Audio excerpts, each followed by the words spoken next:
전종철의 전격 시사. 안녕하세요. 전종철의 전격 시사 진행을 맡은 전종철 기자입니다. 윤석열 대통령과 한동훈 국민의힘 비상대책위원장이 오찬을 함께하며 민생 현안을 논의했습니다. 여야가 본격적인 공천 절차에 들어가면서 국민의힘의 운동권 청산론과 민주당의 정권 심판론이 맞서고 있습니다. 세계 최고 팝스타인 테일러 스위프트의 얼굴과 다른 사람의 신체를 합성한 딥페이크 이미지가 급속히 확산해 충격을 주고 있습니다. IT 업계에선 올 것이 왔다며 AI 인공지능에 대한 규제 목소리가 커지고 있습니다. 오늘 방송에선 당정 관계와 여야 공천 등 정치권 현안을 깊이 있게 분석하고 딥페이크 이미지 확산에 따른 대응 방안 등을 짚어봅니다. 1월 30일 화요일 전종철의 전격 시사 출발합니다.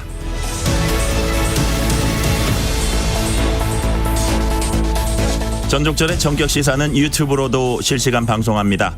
문자 참여는 짧은 문자 50원, 긴 문자 100원이 드는 샵9730, 콩 어플은 무료입니다. KBS 1라디오 채널에는 정치, 경제, 사회, 문화 등 다양한 명품 콘텐츠가 있습니다. 구독과 좋아요, 댓글 많이 부탁드립니다.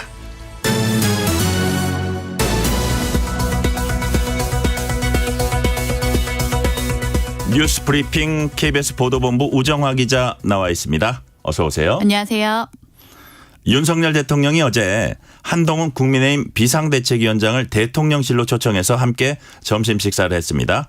윤 대통령과 한 위원장이 충남 서천 화재 현장에서 만나 갈등 봉합에 나선 지 엿새 만이었습니다. 어제 어떤 얘기들을 나눴습니까? 네, 어제 일단 이 점심을 함께 한다는 소식이 한동훈 위원장이 대통령실로 떠나기 직전에 좀 알려졌습니다. 기자들이 당연히 좀 한 위원장에게 몰렸는데요. 한동훈 위원장은 민생 이야기 잘하고 오겠습니다라고 이렇게 짤막하게만 이야기를 하고 출발했습니다. 대통령실과 국민의힘 모두 두 사람이 민생 이야기를 했다고 밝히고 있습니다. 윤석열 대통령은 당정이 협력을 해서 민생 개선을 위해서 함께 노력해야 한다고 말한 것으로 알려지고 있습니다. 총 만남 시간이 정확하게는 157분, 약 한 2시간 반 정도였다고 하는데요. 동행했던 윤재욱 국민의힘 원내대표는 윤 대통령과 한 비대위원장 또 자신이 여러 민생 현안을 좀 심도 있게 논의했다고 밝혔습니다. 50인 미만 사업장에 확대 적용된 이 중대재해처벌법 문제나 또 정치인 테러 문제까지도 좀 이야기가 나왔다고 합니다. 네, 정확히는 2시간 37분 동안 이제 만났다고 네. 하고요. 언론의 관심사는 김건희 여사 고가 가방 의혹 문제였는데 이 문제는 언급이 안 됐나요? 네, 좀 언급이 안 됐다고 양측이 모두 좀 밝히고 있습니다. 일단 대통령실과 당 모두 김건희 여사 이 문제를 포함해서 공천 문제까지 이른바 좀 민감한 문제에 관해선 논의가 없었다고 좀 재차 이야기를 하고 있습니다. 그러면서 대통령실과 당이 늘 소통하고 서로 충분히 의사를 확인하고 있다. 이렇게 설명을 했는데요. 이 부분이 이번 회동의 핵심이라고 할 수 있을 것 같습니다. 당 고위 관계자는 이번 회동을 그동안의 갈등을 봉합을 한다. 함께 일하는 원팀으로 봐달라 이런 메시지라고 설명을 했습니다. 상황이 좀 이럴 수밖에 없는 게 당장 오늘 이태원 참사 특별법 제2안건이 이 국무회의에서 처리가 될 것으로 보이는 데다가 여기다 총선이 불과 70여일밖에 안 남은 상황에서 서로 갈등을 하는 모양이 과연 누구에게 도움이 되겠느냐 이런 위기감이 있기 때문에 이번 오찬 회동을 통해서 화합을 강조하는 메시지가 좀 나올 수밖에 없어 보입니다. 그래서 좀 모두의 관심이 쏠리는 이 김건희 여사와 관련한 이런 여러 문제들이 어제 화합을 강조하는 자리에서 나올 수 있었을까? 실제는 당사자들만 알겠지만 어제 상황 자체, 이 분위기 자체는 언급하기가 쉽지가 않았던 것 아니냐 이런 해석도 역시 나오고 있습니다. 그렇군요. 이런 상황에서 오늘 민주당이 윤석열 대통령을 고발한다고요? 네, 이 민주당이 오늘 이 윤석열 대통령과 대통령실 이관섭 비서실장을 이 공직선거법 위반 혐의로 경찰에 고발을 하기로 했습니다. 민주당은 앞서서 이관섭 실장이 한동훈 위원장을 만나서 사퇴를 요구를 한 건 윤 대통령이 공천과 관련한 이 당무에 개입을 했다면서 선거법을 위반을 한 것으로 보고 고발을 할 예정입니다. 네. 윤 대통령과 한동훈 위원장의 오찬 회동 결과와 그 의미는 이어지는 전격 인터뷰 시간에 좀 더 자세히 다루도록 하겠습니다. 다음 소식입니다. 경찰이 국민의힘 배현진 의원을 공격한 10대 중학생의 집을 압수수색했다고요. 네, 이 경찰이 어제 이 중학생의 집을 압수수색을 해서 노트북 등을 확보를 했습니다. 부모를 상대로도 평소 성향도 함께 조사를 했는데요. 압수수색과 함께 경찰은 어제도 이 중학생이 응급 입원해 있는 병원을 방문해서 조사를 함께 좀 진행을 했습니다. 경찰은 응급 입원 기간이 끝나면 의료진 판단과 또 부모 동의까지 종합을 해서 보호 입원을 통해서 조사를 계속한다는 계획을 세웠습니다. 이 중학생은 습격 당일날 배 의원을 우연히 만났다 이렇게 진술을 했죠? 네, 이 경찰에서 이 중학생이 우연히 만났다고 진술을 했다라고 합니다. 미용실에서 연예인 사인 받으려고 갔다가 우연히 배 의원을 좀 만났다는 건데요. 그런데 좀 석연치는 않습니다. 왜냐하면 우선 범행 직전 2차례나 배 의원의 신분을 확인을 했었고요. 저희 취재진이 현장에 가보니까 현장 주변 사람들에 따르면 이 중학생이 배 의원을 공격하기 전에 계속 건물 앞에서 좀 왔다 갔다 했다는 겁니다. 뭔가 행동이 좀 수상했다 이렇게 좀 볼 수가 있을 것 같은데요. 경찰은 CCTV 영상과 휴대전화 통화 내역을 분석해서 이 범행 당일과 또 과거 동선까지 지금 확인을 하고 있습니다. 네. 현재까지 조사로 볼 때 범행 동기 좀 밝혀진 게 있습니까? 네, 지금까지 이 중학생이 좀 많은 진술을 한 것으로 전해지고 있는데요. 그런데 아무래도 이 중학생이 미성년자다 보니까 추가 좀 사실 확인이 필요한 부분이 많다라고 보고 경찰이 좀 일일이 사실관계를 확인을 하고 있습니다. 그러니까 사실관계를 좀 더 확인을 해봐야 범행 동기가 좀 명확히 밝혀질 수가 있을 것 같습니다. 경찰은 사실관계 확인을 위해서 정치 집회 참석 여부 등을 이 휴대전화 기지국 위치 분석을 해서 확인을 할 예정입니다. 또 이 중학생이 현장에서 혼자 검거가 됐지만 공범이 있는지까지도 함께 조사를 할 계획입니다. 네. 검찰이 이재명 대표를 흉기로 습격한 60대 김모 씨에 대해선 최종 구속 기소했다고요. 네, 검찰이 이 66살 김모 씨를 살인 미수와 공직선거법 위반 혐의로 어제 구속 기소를 했습니다. 특히 오는 4월 총선에 영향을 미치려 했다는 점이 반영이 됐기 때문에 이 공직선거법 위반 혐의도 함께 적용이 됐습니다. 부산지검 특별수사팀은 김 씨가 이재명 대표를 종북 세력을 주도하는 정치인으로 보고 적대감을 갖게 돼서 범행을 하게 됐다고 밝혔습니다. 또 김 씨가 남긴 이른바 변명문이라고 하는 것을 발송해 주기로 약속한 70대 남성을 불구속 기소하고 추가 공범이나 배후는 없는 것으로 결론을 내렸다고 밝혔습니다. 검찰에 따르면 김 씨는 지난해 4월에 이 흉기를 구입해서 좀 뾰족하게 만든 뒤에 자신이 운영하던 이 부동산 중개소 앞에서 수시로 좀 살해 연습을 한 것으로 드러나고 있습니다. 네. 총선을 70여일 앞두고 출마 선언이 잇따르고 있습니다. 국민의힘은 운동권 출신 정치인들을 겨냥한 이른바 자객 출마를 하면서 운동권 청산론을 강조하고 있죠. 네, 국민의힘은 운동권 청산론을 좀 내세우고 있습니다. 민종석 전 비서실장 등이 출마를 준비 중인 이 지역구에 윤희숙 전 의원이 출마를 선언을 했었죠. 한동훈 비대위원장은 운동권 경력 하나로 수십 년간 기득권을 차지하면서 정치 무대를 장악해온 사람들이 민생 경제를 말할 자격이 있느냐면서 윤희숙 전 의원에게 힘을 실어주기도 했습니다. 태영호 의원은 국민대 총학생회장을 지낸 윤건영 민주당 의원과 겨뤄보겠다면서 출마 선언을 했고 앞서서 이 박민식 전 국가보훈부 장관은 서울대 총학생회장 출신 이 삼선의 민주당 김민석 의원 등과 대결을 하겠다고 선언을 했었습니다. 이에 맞서서 민주당은 정권 심판론을 내세우고 있어요. 네, 이 민주당은 운동권 청산론을 좀 반박을 하면서 정권 심판론으로 맞서고 있습니다. 이재명 대표는 앞서서 이번 선거가 정권에 대한 중간 평가다. 권력을 심판하는 선거라면서 이 정권 심판론임을 좀 분명히 하고 있는데요. 민주당 인사들도 역시 가세를 하고 있습니다. 임종석 전 비서실장은 운동권 청산론은 과거 군부 쿠데타 세력이 계속했던 얘기다 이렇게 반박을 했습니다. 이런 상황에서 민주당 내부에선 비명계가 자객 공천 대상이 되고 있다는 불만이 좀 계속 나오고 있고 또 이른바 8.6 용태론까지도 제기가 되고 있습니다. 앞서서 이재명 대표가 이런 논란들에 대해서 좀 일축하기는 했지만 앞으로 공천 과정에서 더 이상 좀 잡음이 없으려면 민주당이 이런 논란들을 좀 반드시 풀어야 하는 과제도 함께 안고 있습니다. 네. 정부가 오늘 국무회의를 열어서 이태원 참사 특별법에 대한 제2요구권 행사 건의안을 상정할 예정이죠. 네, 이 안건이 좀 의결이 되면 윤석열 대통령이 곧바로 재가를 하면서 좀 거부권을 행사를 할 것으로 보입니다. 정부는 이 법률에 위헌성이 있다고 보고 있습니다. 특별조사위원회 권한이 과도해서 기존의 사법 또 행정 권한을 제한을 하거나 침해할 가능성이 크다는 겁니다. 대통령실 관계자는 여야 합의가 없이 특별법이 통과가 됐고 특별조사위가 편향적으로 구성될 수도 있다면서 거부권 행사가 불가피하다 이렇게 설명을 하고 있습니다. 정부는 별도로 유가족들을 위한 지원책 준비하고 있다고요? 네, 정부는 대신해서 이 유가족들을 위해서 추모 공간 설치 등 별도의 지원책을 발표를 할 것으로 알려지고 있습니다. 유가족 배상 절차가 좀 신속하게 진행되도록 여러 지원을 해주는 방안도 함께 검토를 하고 있습니다. 이런 상황에서 어제 유가족들은 법안 공포를 요구를 하면서 오체 투지에 나섰습니다. 유가족들은 진상규명 없는 피해자 지원책이 아니라 진상조사기구를 설립을 하고 또 제대로 된 조사를 할 수 있도록 정부가 지원을 해달라 이렇게 촉구를 하기도 했습니다. 네. 높은 할인율 때문에 팔기 시작하면은 금방 동나는 서울 사랑 상품권을 서울의 자치구들이 오늘부터 판매하기 시작합니다. 오늘은 어느 자치구가 상품권을 판매합니까? 네, 오늘부터 말씀하신 대로 판매가 시작이 되는데요. 이따가 오전 9시부터 서울 용산구와 이 성북구를 시작으로 1시간 간격으로 각 구별로 판매가 됩니다. 네. 좀 이건 사실 좀 오픈을 하면 몇 분 안에 동나기 때문에 정말 특히 저 같은 엄마들 사이에서 정말 인기인데요. 할인율 덕분입니다.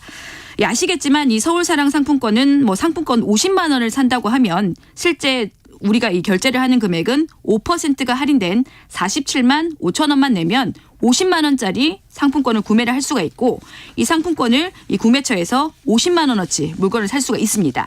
뭐 동네 마트나 식당, 학원 등등 좀 쓰임이 많아서 그동안 이 서울사랑 상품권은 풀렸다 하면 정말 몇 분 만에 금방 동이 났는데요. 뭐 저도 아이 학원비 같은 거 결제할 때 정말 유용하게 써서 늘 대기를 하고 꼭 사려고 하는데 상품권을 1인당 50만 원씩밖에 못 사니까 저는 뭐 남편, 언니, 뭐 형부까지 온 가족을 동원해서 최대한 확보를 하고 있는데 워낙 인기가 많아서 정말 사기가 진짜 쉽지가 않습니다. 그렇군요. 층간소음 갈등 때문에 또 살인 사건이 벌어졌습니다. 경남 사천에서 현관문을 세게 닫는다는 이유로 50대 남성이 윗집 주민을 살해하는 사건이 벌어졌어요. 네, 이 50대 남성 김모 씨가 그제인 28일 오후 4시 반쯤에 경남 사천시의 한 다가구 주택 계단에서 위층에 사는 30대 여성을 흉기로 살해한 혐의로 체포가 됐습니다. 김 씨는 경찰 조사에서 숨진 여성이 평소 현관문을 세게 닫거나 계단을 좀 시끄럽게 올라가서 층간소음 문제로 불만을 품고 있었다 이렇게 경찰에 진술했습니다. 범행 당시 김 씨는 술을 마신 상태였던 것으로 알려지고 있습니다. 그런데 김 씨 진술과는 다르게 유족들은 숨진 여성이 층간소음을 내지 않았다 이렇게 주장하고 있다고 하네요. 네, 이 유족들은 우선 이 피해 여성의 집 바닥이 김 씨의 이 집 천장과 맞닿아 있지를 않고 평소에도 김 씨의 집에 이 피해를 주지 않기 위해서 이 피해 여성이 정말 노력을 많이 했다라고 이야기를 하고 있습니다. 살해 혐의를 받는 이 남성이 예민한 사람 같으니까 현관문도 정말 좀 조심조심 닫았다는 겁니다. 경찰은 김 씨에 대해서 구속영장을 신청을 하고 범행 경위를 조사를 하고 있습니다. 네. 그렇게까지 조심까지 했는데 저렇게 변을 당했다면 더더욱 안타까운 일입니다. 오늘은 여기까지 듣겠습니다. 오정화 기자 수고했습니다. 지금 시각 7시 33분입니다. 전격시사 날씨 정보입니다. 추위가 주춤하니 미세먼지가 말썽입니다. 대기가 정체되면서 어제부터 먼지가 쌓이고 있어 오늘 수도권과 충청도, 강원 영서, 전북과 경북 지역을 중심으로 초미세먼지 농도가 종일 나쁨, 그 밖의 지역은 오전 한때 공기가 탁할 전망입니다. 현재 기온은 어제 아침과 비슷해 서울이 영하 3.9도, 부산 영상 1도 등을 보이고 있습니다. 낮 기온은 서울 7도, 대전 8도, 대구 10도, 광주 11도 등으로 어제보다 1도에서 4도 정도 높겠습니다. 오늘 전국이 대체로 맑다가 오후부터 차차 흐려지겠고 오후에는 제주도부터 비가 내리기 시작해 늦은 밤에는 전남 지역, 내일 새벽에는 그 밖의 남부지방과 충청도로 비나 눈이 확대되겠습니다. 현재 서울의 기온은 영하 3.9도입니다. 날씨 정보 송소진입니다. 이어서 이 시각 교통 상황을 KBS 교통정보센터 이현 씨가 전해드립니다. 네, 정체 구간이 늘고 있습니다. 여기에 사고까지 잇따르고 있는데요. 평택 시흥고속도로 평택 쪽입니다. 남한산 분기점 부근에서 사고 있었습니다. 처리는 조금 전에 됐는데요. 서시흥 부근부터 많이 밀리고 있습니다. 경부고속도로 서울 쪽으로는 서울시 구간이죠. 반포 부근에서 사고 처리하고 있습니다. 4차로가 막혀 있고요. 달래내에서 반포 쪽의 정체 더 심해졌습니다. 이 전으로는 북천안 부근에서 정체고요. 기흥에서 수원까지와 죽전 휴게소 부근에서 속도가 떨어집니다. 서울은 강변북로 구리 쪽으로 방화에서 동작대교 쪽으로 막히는데요. 양화대교 부근의 사고는 정리됐습니다. KBS 교통정보센터였습니다.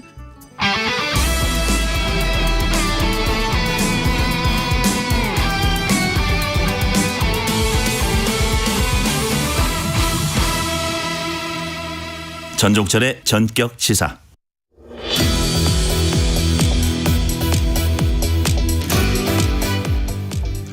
민주당의 공천심사 일정이 본격적으로 시작된 가운데 친명, 비명, 계파 갈등이 친문계까지 확산되는 양상을 보이고 있습니다. 실제 당 분위기는 어떤지 알아보고 다른 정치 현안들도 함께 살펴보겠습니다. 친문계 핵심 윤건영 민주당 의원 전화 연결돼 있습니다. 의원님 안녕하세요. 네, 안녕하세요. 구로울의 윤건영입니다. 최근에 민주당에선 친명, 친문 간 공천 전쟁이 시작됐다는 이제 얘기들이 나오고 있습니다. 친명계 원외 인사들이 임종석 전 비서실장과 윤건영 의원 등의 불출마나 험지 출마를 요구하는가 하면 친문 현역 의원 지역구의 친명계 이른바 자객 출마 선언이 이어지고 있습니다. 친문계 밀어내기가 시작됐다 이런 주장도 나오는데 실제로 그렇게 좀 느끼세요? 상식적으로 있을 수 없는 일이고요. 선거에서 야당의 유일한 힘은 단합이고 단결이거든요. 솔직히 야당이 할 수 있는 게 별로 없기 때문입니다. 반면에 정부 여당은 선신동 공약도 가능하고 쓸 무기가 많지 않습니까? 따라서 친문이다, 친명이다 가르는 뺄셈 정치로는 선거에서 이길 수가 없습니다. 당 지도부도 그 점을 모를 리가 없다고 생각합니다. 네. 문재인 정부 정무수석을 지낸 전병헌 전 의원이 검증이 심사 탈락을 한 뒤에 탈당을 선언하면서 이런 말을 했습니다. 이재명 대표를 둘러싼 십상시 집단의 아첨 경쟁이 민주당을 왕조형 사당으로 전락시켰다 이렇게 원색적으로 비난을 했는데요. 이 발언 동의하십니까? 동의하지 않고요. 당을 나가신 그분들의 선택이 매우 전 아쉽다 이렇게 말씀드리고 싶습니다. 네. 시스템 공천이 아닌 이른바 사천 우려가 민주당에서 현실화될 수 있다고 보세요? 저희 민주당은 시스템 공천을 오래전부터 정착을 해왔습니다. 그렇기 때문에 이번에도 저는 시스템 공천이 될 거라고 생각하고요. 시스템 공천을 통할 때만이 민주당이 경쟁력을 가진다라는 것을 당 지도부나 모든 국회의원들이 알고 있어서 시스템 공천이 될 거라고 생각합니다. 네. 그렇다면 최근에 뭐 공천 잡음이나 이런 거는 경쟁 과정에서 생기는 뭐 당연한 어떤 뭐 과정이랄까 뭐 자연스러운 모습이다 이렇게 보시는 거예요? 그런 부분들은 잘 관리해 나가고 서로의 차이보다는 통합을 이루어내는 노력이 필요하겠죠. 네. 네. 이 와중에 추미애 전 법무장관은 윤석열 검사를 대통령으로 키운 책임을 져야 한다며 문재인 대통령을 잘못 보필한 임종석, 노영민 두 실장은 총선에 출마하지 말아야 한다 이렇게 주장을 했어요. 네. 여기에 대해서 이제 임 전 실장은 무리한 징계로 윤 검찰총장을 대선 주자로 키워준 사람이 누구냐 이러면서 못난 집안 얘기 그만하자 이렇게 얘기도 했습니다. 네. 이 논쟁 어떻게 보세요? 선거에 도움이 안 되고요. 선거에서는 조금 전에 말씀드린 것처럼 서로의 차이보다는 통합과 단결이 필요합니다. 특히 야당에게는 더더욱이나 그렇습니다.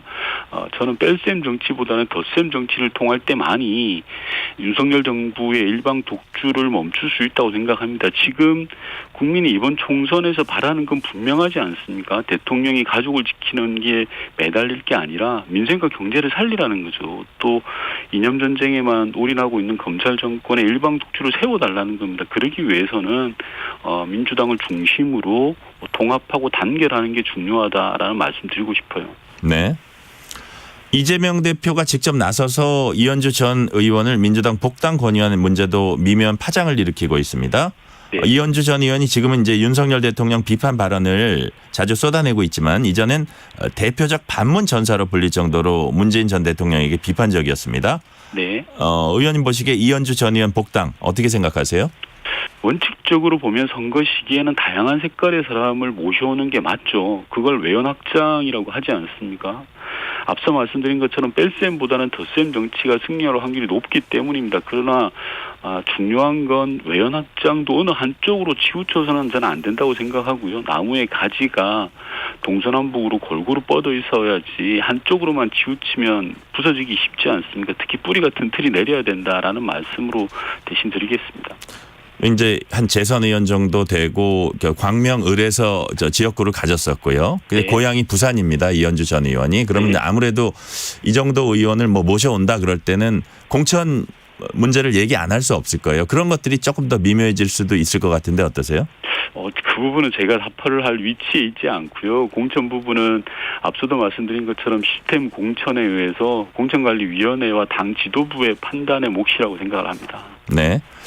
하여튼 뭐 당 지도부는 최대한 시스템 공천을 해도 또 뭐 검증이 적합심사라든지 이런 데서 뭐 탈락되는 이런 분들은 계속 불만을 가질 수밖에 없을 거예요. 자신이 어떤 불이익을 당했다고 생각할 수도 있고요. 그래서 어쨌든 공천 갈등이라는 건 늘 있기 마련인데 이런 상황에서 당 대표가 할 수 있는 일 중에 뭐 일련의 공천 갈등이랄까요, 어떤 오해랄까 이런 것들 잠재우기 위한 조치, 이른바 비명계도 안심시킬 수 있는 실질적 조치가 어떤 게 있을까요?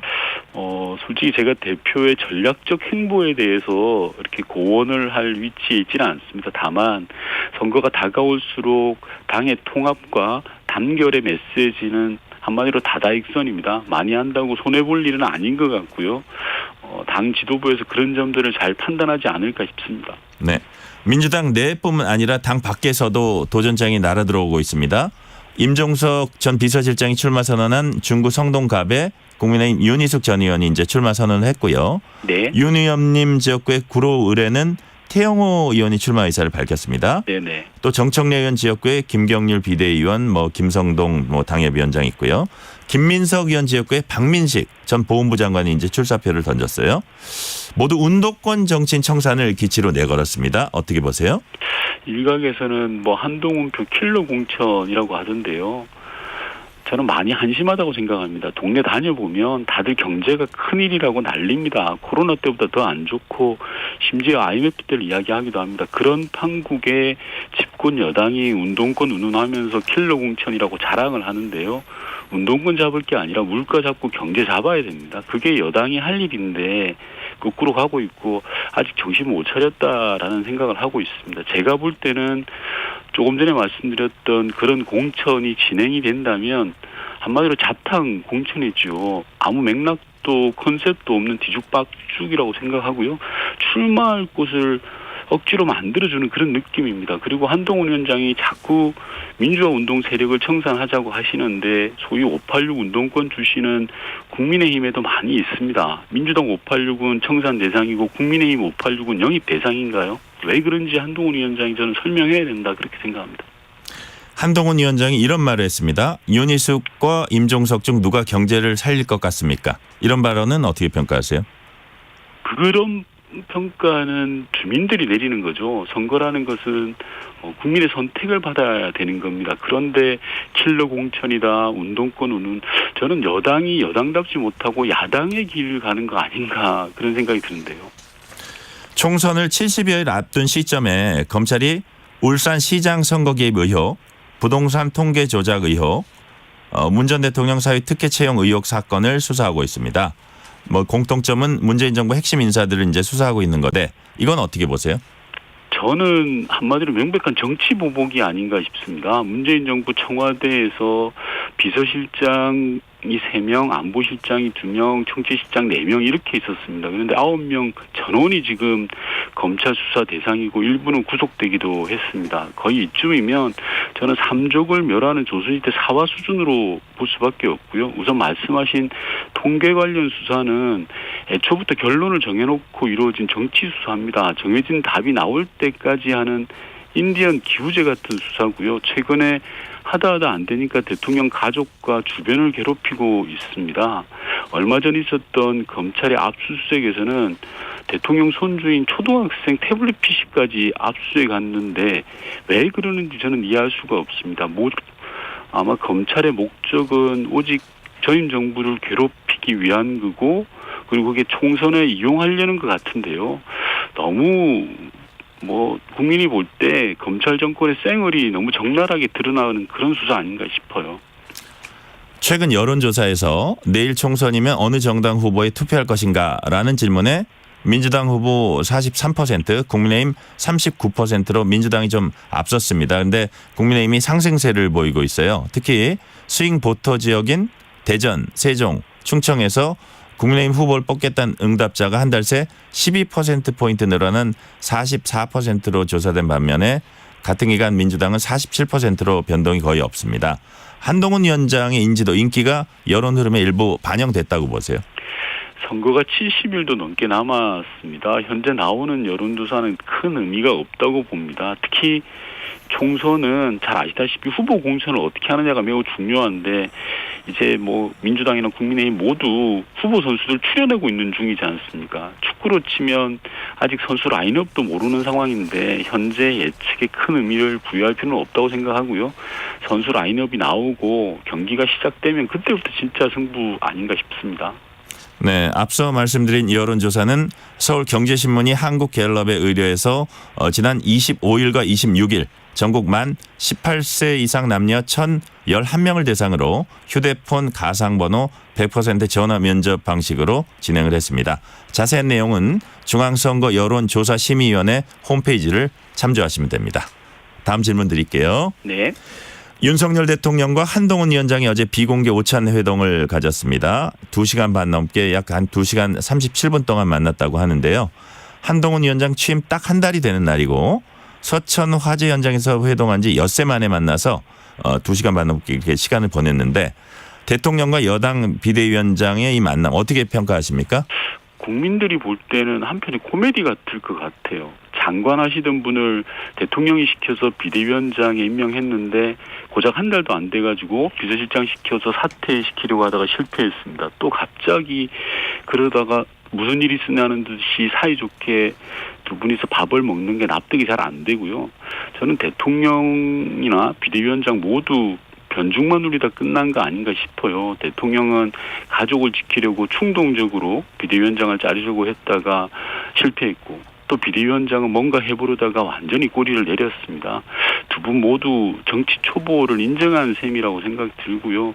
이 모든 사태의 근본적인 원인이 김건희 여사 문제 아니겠습니까? 그런데 그 문제가 단 1도 해결되지 않아서 봉합된 것이라 저는 언젠가는 화산이 폭발할 것 같다. 그런 생각이 듭니다. 무슨 얘기 나눴냐고 물어보니까 동석한 윤재옥 원내대표는 민생 문제만 얘기 나눴다 이런 취지로 얘기를 했습니다. 김건희 여사 문제 같은 민감한 이슈 어제 회동에서는 얘기하지 않았다는 건데 이건 왜 그럴까요?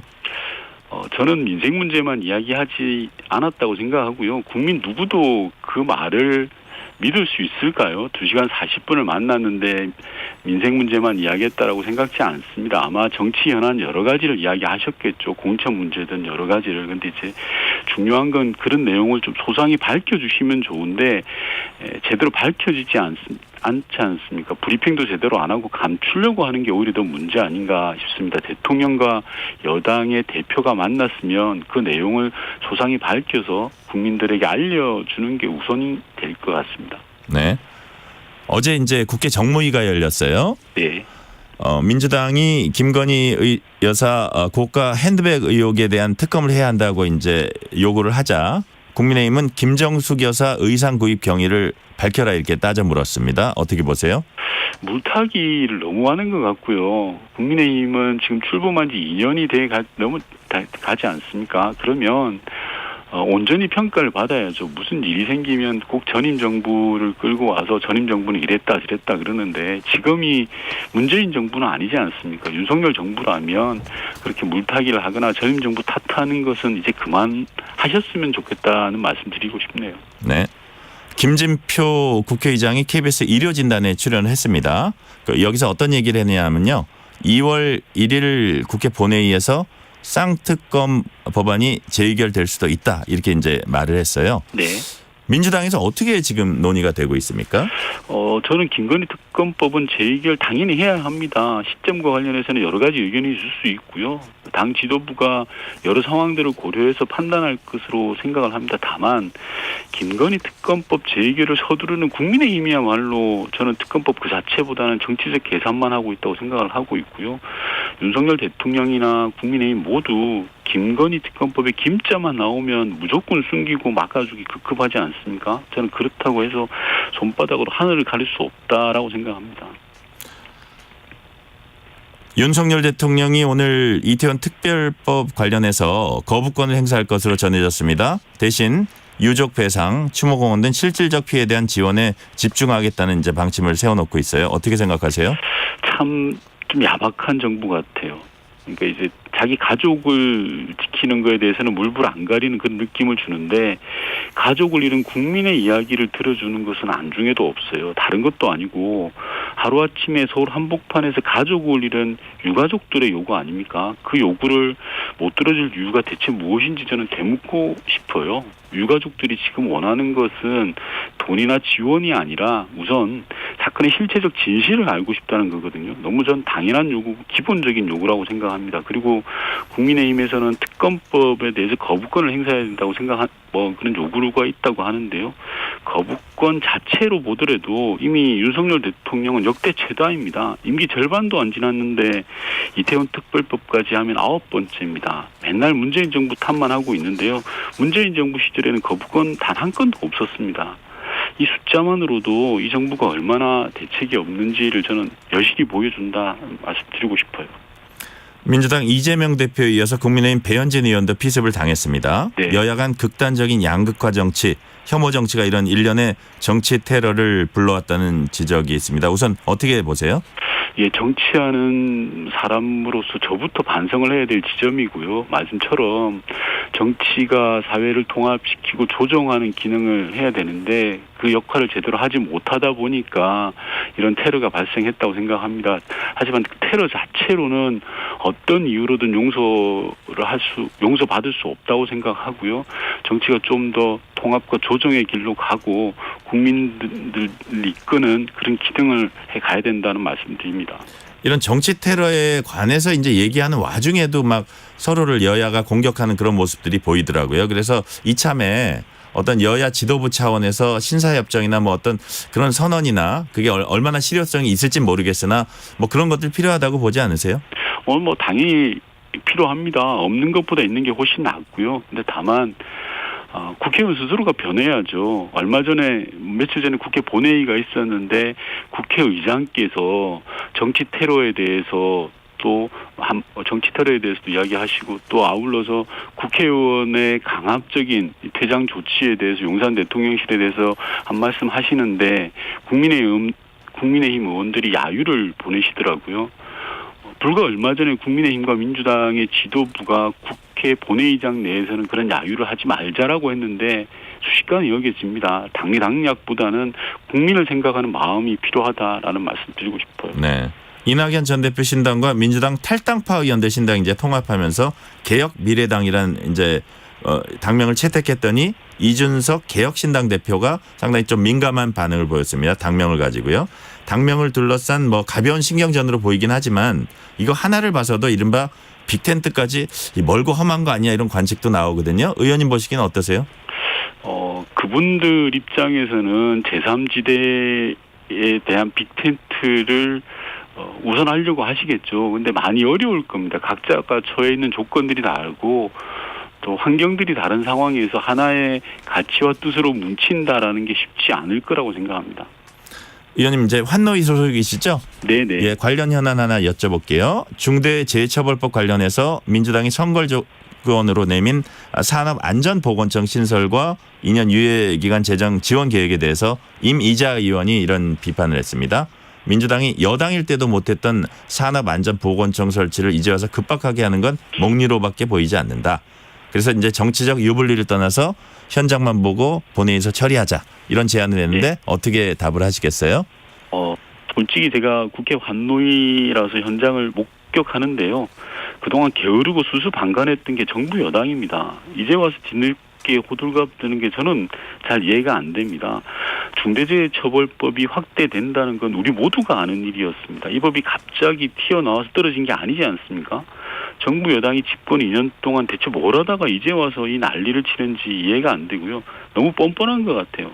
만약에 그렇게까지 꼭 유예할 정도로 중요하다고 생각했다면 진즉에 2년 동안 보완을 하든 대책을 하든 협상을 하든 뭐라도 했어야 되는데 2년 내내 손 놓고 있다가 이제 와서 대한민국이 망할 것처럼 난리치는 것은 결국 저는 자기 얼굴에 침 뱉는 거라고 생각을 하고요. 솔직히 저 같으면 2년 내내 놓은 것이 부끄러워서라도 이 난리는 못 칠 것 같습니다. 네, 오늘은 여기까지 듣겠습니다. 윤건영 민주당 의원이었습니다. 감사합니다. 네. 전종철의 전격시사 1부 순서 여기서 마치고 2부가 이어집니다.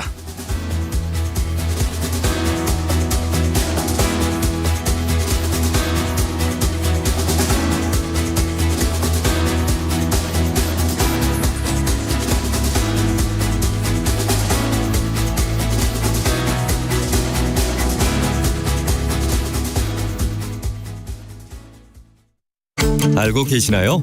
겨울철에 심해지는 미세먼지 피해를 줄이기 위해 계절관리제 차량 운행 제한 제도가 시행됩니다. 매년 12월부터 이듬해 3월까지 수도권과 부산, 대구, 광주, 대전, 울산, 세종에 진입하여 운행하는 배출가스 5등급 차량의 운행이 제한되며 저공해 조치 차량은 자유롭게 운행할 수 있습니다. 저공해 조치 신청은 자동차 배출가스 전산 시스템 또는 지자체 환경부서에서 가능합니다. 미세먼지 없는 깨끗한 하늘 만들기. 이 캠페인은 환경부와 한국환경공단이 함께합니다.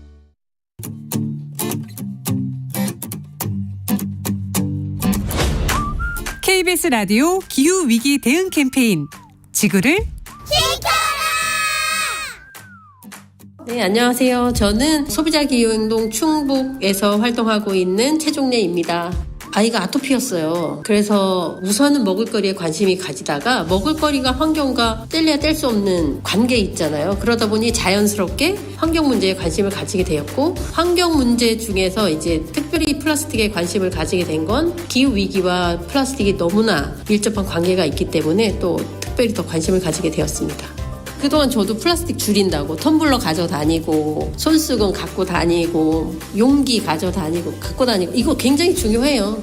중요한데 훨씬 더 많이 관심 가질 거는 제도, 정책 이런 것들에 훨씬 더 많은 관심을 가져주시면 어떨까. 이것도 굉장히 중요한데 거기서만 그치지 말고 제도가 어떻게 만들어지는지 국제사회는 어떻게 움직이고 있는지 우리 기업들은 어떻게 하고 있는지 혹은 저는 이거 하면서 플라스틱을 통해서 가장 이익을 보는 사람들은 누구지라는 생각도 하게 됐거든요. 피해를 보는 사람은 확실히 있어요. 근데 플라스틱을 가지고 이익을 보는 사람들이 분명히 있을 거란 말이에요. 그러니까 이익을 보는 사람들에게 이 책임을 지게 해야 되지 않을까? 그런 생각 정말 많이 했습니다.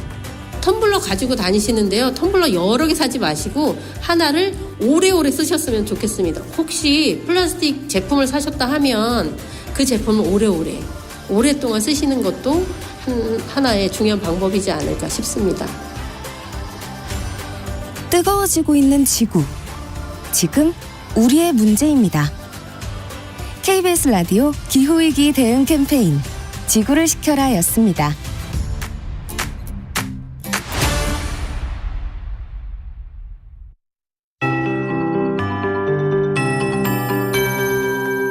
KBS 58분 날씨. 오늘은 미세먼지를 주의하셔야겠습니다. 바람이 약해지면서 대기가 정체돼 먼지가 쌓이고 있습니다. 현재 수도권과 충청도, 전북은 초미세먼지 농도가 나쁨으로 나타나고 있고요. 대구와 경북도 점차 먼지 농도가 높아지겠습니다. 광주는 오전에 일시적으로 공기가 탁할 전망입니다. 현재 기온은 서울 영하 4도, 부산 영상 1.1도 등으로 어제 아침과 비슷한데요. 아직 한파특보가 남아있는 강원 내륙과 산지, 경북 북동 산지는 영하 10도 아래로 기온이 떨어진 곳도 있습니다. 낮 기온은 서울 강릉 7도, 대전 8도, 대구 10도, 광주 11도 등으로 어제보다 1도에서 4도 정도 높겠고요. 내일은 아침과 낮 기온 모두 오늘보다 조금 더 오르겠습니다. 당분간 평년 기온을 웃도는 온화한 날씨가 이어질 전망입니다. 지금 중부지방에는 안개가 낀 곳이 있습니다. 오늘 전국이 대체로 맑다가 차차 흐려지겠고 오후에는 제주도부터 비가 내리기 시작해 늦은 밤에는 전남 지역, 내일 새벽에는 그 밖에 남부지방과 충청도로 비나 눈이 확대되겠습니다. 내일 아침 출근길에는 충청 이남지방을 중심으로 미끄러운 도로를 특히 주의하셔야겠습니다. 현재 서울의 기온은 영하 4도입니다. 송소진입니다.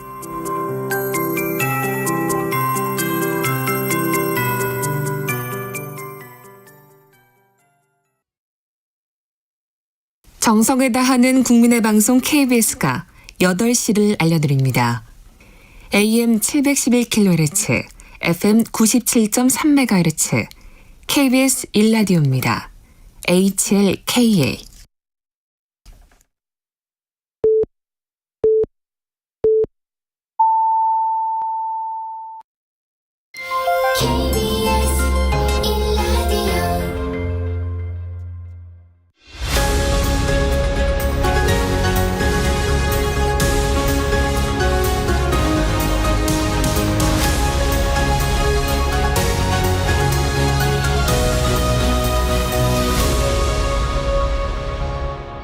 전종철의 전격 시사.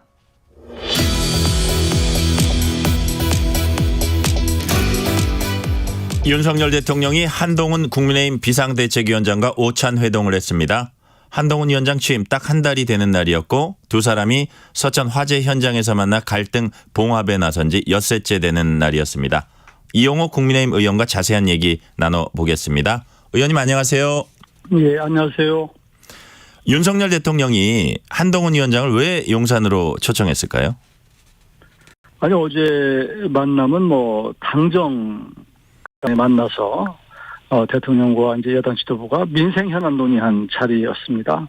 알다시피 당정 간의 현안이 한두 가지가 아니지 않습니까? 요즘에 경제가 매우 어렵고요. 그래서 국민들이 체감할 수 있는 그런 민생 협력 방안을 논의를 한 것으로 알고 있고요. 재건축, 재개발 방안, 그리고 철도 지화와 등 교통 대책, 또 이제 지난번에 사실은 좀 유예를 했어야 되는데 중대재해법 확대 시행, 이게 지금 바로 계속되기 때문에 이 문제에 대한 대책 이런 것들도 좀 논의를 한 것으로 알고 있습니다. 김건희 여사 문제 같은 민감한 현안은 왜 얘기를 안 했을까요? 아니, 어제 그 자리는 그런 문제를 얘기할 자리는 아니고 두 분만 만난 것도 아니고 또 그 원내 대표도 계셨고 또 거기 이권섭 비서실장 등도 계셨고 그렇기 때문에 아무래도 거기서는 민생 현안 논의하는 것으로 알고 있고요. 그런저런 것들은 서로 또 여러 경로로 또 얘기 오갈 수 있다고 생각을 합니다.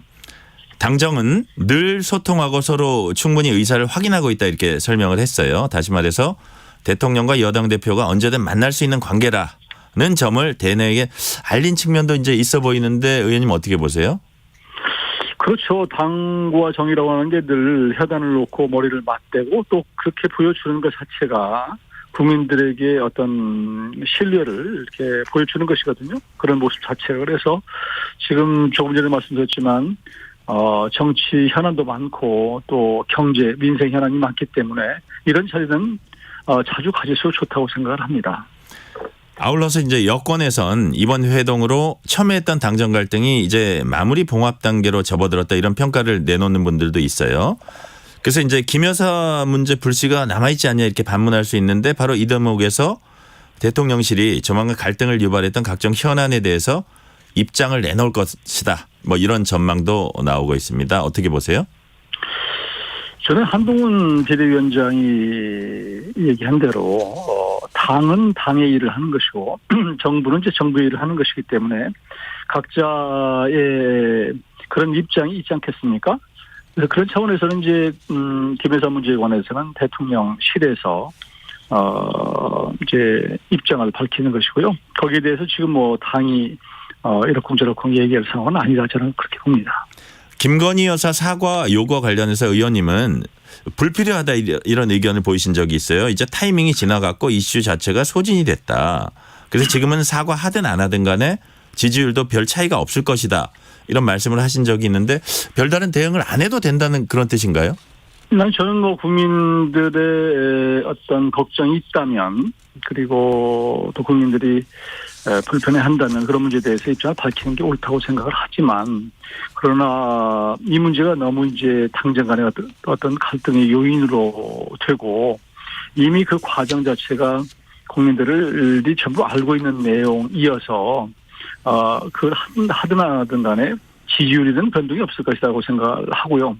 다만 이 문제를 어떻게 풀어갈 것이냐 하는 부분은 이 지지율의 어떤 지지를 받기 위해서 하고 안 하고 이 문제가 아니라 어떤 의혹이라고 그럴까 좀 국민들이 듣고 싶은 얘기가 있다면 또 할 필요는 있다. 저는 그런 입장은 가지고 있습니다.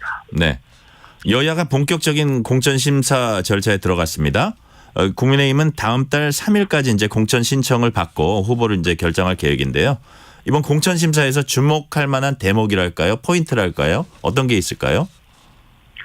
저는 이제 이번 공천에서 공정한 공천이냐 또 시스템 공천 이런 거 지금 하겠다는 거 아니에요? 네. 그래서 공정하고 또 그러면서 시스템 공천하게 하는 것만으로 완성되는 것은 아니고 어떻게 이기는 공천을 할 것이냐 또 혁신 공천을 할 것이냐 이런 문제도 또 동시에 있거든요. 그래서 공정하면서도 이길 수 있는 공천, 시스템 공천을 하면서도 혁신 공천을 할 수 있는 이런 어떻게 보면 킬러 문항 같은 킬러 문제를 풀어야 되는 이런 어려운 해법을 찾는 것이 과제라고 생각합니다. 한동훈 위원장은 우선 86 운동권 세대를 정조준했습니다. 학생운동했다는 걸로 수십 년간 특권, 기득권을 누린 이들을 청산해야 한다 이런 논리인데 실제로 유권자들에게 먹힐까요? 저는 그동안 야당이 보여준 정치 행태 이게 사실은 운동권 논리나 방식 이게 지금 정치권에서도 계속됐거든요. 실제로 운동권을 대표하는 면면들이 그걸 또 끌어왔고요. 그렇기 때문에 국민들이 굉장히 그런 부분에 대해서 좀 불편해하고 불신하고 있는 이런 상태이기 때문에 한동훈 비대위원장이 지금 말씀하신 운동권 심판론 이런 거에 대해서는 국민들이 많이 호응하고 있다. 저는 그렇게 보고 있습니다. 네. 관련해서 연관돼서요. 우선 윤희숙 국민의힘 전 의원이 여당 험지라고 할 수 있는 서울 중 성동갑 지역구 출마를 선언을 했습니다. 윤희숙 전 의원은 잘 아시겠지만 나는 임차인입니다라는 국회 연설로 문재인 정부 부동산 정책을 강력하게 이제 비판하면서 사실 유명세를 탔던 그 인사인데요. 경제 전문가입니다. 그래서 이제 경제 전문가로서 운동권 출신 민주당 임종석 전 청와대 비서실장 이제 겨냥한 셈이라고 이제 볼 수 있는데 이를 두고 한동훈 위원장이 윤희숙과 임종석 누가 경제를 살릴 것 같습니까? 이런 얘기를 했어요. 이런 발언은 어떻게 보세요? 저는 국민들이 볼 때 일목요연하게 임종석 전 비서실장 그리고 윤희숙 전 의원 두 사람을 아주 극명하게 잘 대비해주면서 국민들에게 설명해줬다고 생각을 합니다. 알다시피 임종석 운동권의 대표되는 운동권 세력 중에 한 분인데 이분이 사실은 제도권 내에서 이렇다 할 무슨 성과를 낸 적이 없다 저는 그렇게 봐요. 그래서 어제 말씀하신 한동훈 위원장의 얘기는 국민들에게 정말로 함축적으로 잘 설명을 했다 이렇게 봅니다. 아울러 비슷한 질문 하나만 더 해볼게요. 아울러서 이제 정청래 의원의 이제 마포 을이라든지 김민석 의원의 영등포 을, 이인영 의원의 이제 구로갑 여기에 이제 국민의힘이 도전장을 내밀면서 어떻게 보면 운동권 출신들과 이제 전면전을 펼치는 양상인데 거기가 사실 험지가 많습니다. 그 여당 입장에서 보면은 해볼 만한 싸움이라고 보세요. 국민의힘 입장에서. 저는 이렇게 가면 우리 당이 승기를 잡을 수 있다 이렇게 봅니다. 대진표가 정말로 잘 짜여지고 있다고 생각하고요. 이 국민들도 이런 지역에서 누가 승리할 것인가 굉장히 관심을 가질 것이고 흥행하지 않을까 저는 그렇게 보고 있습니다. 유승민 전 의원은 이준석 대표의 지금 이제 대표죠. 개혁신당 대표니까요. 그의 메시지에도 불구하고 결국 국민의힘에 남겠다고 했습니다. 왜 이 같은 선택을 했다고 보세요? 저는 유 전 의원이 그동안에 사실은 우리 당을 많이 어떻게 보면 뭐 금도를 넘어설 만큼 비판을 했거든요. 네. 그럼에도 불구하고 떠나지 않겠다 얘기한 것은 좀 길게 보고 정치를 하겠다 이런 의지의 표명이 아닌가 싶고요. 그동안에 이제 아무래도 뭐 보수 쪽에서는 뭐 이런 것들이 좀 있었기 때문에 이런 부분을 좀 희석시키기 위한 이런 정치적 행보라고 생각을 합니다. 지금 길게 보신다 그러셨는데 거기에 이제 멀리 있는 대선까지도 생각한다 그런 뜻으로 이해해도 될까요? 그러면요, 뭐 예를 들어서 2년 후에 또 지방선거가 또 있고요. 또 지금 말씀하신 대로 크게 보면 뭐 당 대표 선거도 생각할 수 있는 것이고 이제 다 이번 총선 이후에 또 다른 뭐 정계 개편을 생각할 수도 있는 것이고요. 또 대선을 생각할 수도 있는 것이고 본인 나름대로의 그림을 좀 길게 크게 그려가는 것이 아닌가 저는 그렇게 봅니다. 그리고 이제 유 전 의원 한 말을 보면 공천 신청 안 하겠다고 했습니다. 불출마하고는 확연히 다르죠. 그러니까 지금 말씀하신 대로 조금 더 먼 미래를 보기도 하고 또 하나의 가능성은 만약에 당에서 어떤 역할을 요구하면 하지도 않을까 이런 관측도 나오고 있어요. 네, 그런 것들이 발언 뒤에 숨어 있는 것 같아요. 그래서 어떤 지역, 예를 들어 상징적인 지역 이런 데 출마를 아마 요청하면 거기 응할 수도 있을 거라고 생각을 하고요. 그렇지만 또 당에서 예를 들면 유 전 의원이 이준석 전 대표와 굉장히 가까운 분이잖아요. 네. 이준석 전 대표가 지금 개혁신당을 이끌고 있는데 여기에 관련해서 어떤 역할 아니면 견제 이런 부분 역할을 준다면 우리 당으로 봐서는 효과가 있지 않을까 이렇게 생각을 합니다. 예컨대 수도권 역할 이런 것도 있을 수 있을 것 같고요. 다음 질문으로 넘어갈게요. 이낙연 전 대표 신당과 민주당 탈당파 의원들의 신당이 통합하면서 개혁 미래당이라 이제 당명을 채택을 했습니다. 임시 당명이라고는 하는데 이준석 개혁신당 대표가 왜 자신의 당명을 따라하냐는 취지로 이제 좀 민감한 반응을 보였어요. 그래서 이게 이제 이 자체로 보면은 당명을 둘러싼 가벼운 신경전으로 이제 볼 수도 있지만 또 반면에 이거 하나 봐서도 빅텐트까지는 쉽지 않겠다 이런 관측도 나오고 있습니다. 의원님께서는 어떻게 보세요? 저는 지금 벌어지고 있는 것은 주도권 싸움이라고 보고요. 지금은 단계에서는 각자 따로 갈 수밖에 없고 그러나 결국은 같이 할 것을 저는 생각합니다. 왜냐하면 이 작은 어떻게 보면 중간 정도 크기의 텐트를 여러 개 펴서는 국민들로부터 제3의 대안으로 인정받기는 좀 어려울 거라고 생각을 하고요. 지금 이런 주도권 싸움을 하지만 그러나 국민들로부터 실제로 투표장으로 국민들을 끌어내려면 어떤 대안 세력으로 인정을 받아야 되기 때문에 선거가 임박하면 전략적으로 저는 이런 세력들이 하나로 되지 않을까 저는 그렇게 보고 있습니다. 어떻게 보면 선거 앞두고 지금은 사실 다른 점을 노정시키고 있잖아요. 그런데도 네. 불구하고 선거에 임박해서 뭉치게 된다면 그 이전에 우리가 많이 비판했던 어떤 정치공학적인 결합이다. 이렇게도 볼 수 있을 것 같아요. 그렇죠. 저는 그렇게 비판받을 수 있지만 그러나 또 선거에서 그분들이야 어떻게든지 살아남기 위해서 또 선택받기 위해서는 그런 전략적 제휴 같은 것들을 염두에 두고 있을 수 있죠. 그러니까 정치의 현실을 무시할 수는 없다 그런 말씀으로 이해를 하겠습니다. 네. 민주당이 윤석열 대통령이 당무에 개입했다면서 공직선거법 위반 혐의로 고발하겠다고 밝혔습니다. 여기에 대해서는 어떻게 보십니까? 저는 공직선거법 위반 혐의로 고발한다고 하는 걸 잘 이해를 못하겠어요. 우선 대통령의 사퇴 요구가 있었다 이런 거취에 대해서 얘기를 한 것 자체가 네. 있었는지도 잘 모르겠어요. 구체적으로 어떤 내용이 왔는지를 모르지만 대통령은 사실은 당원이기 때문에 우리 당헌에 따르면 이렇게 되어 있습니다. 대통령에 당선된 당원은 당의 정강 정책을 충실히 국정에 반영하도록 하고 또 당정은 원활한 국정 운영을 위해서 긴밀히 협조한다 이렇게 되어 있습니다.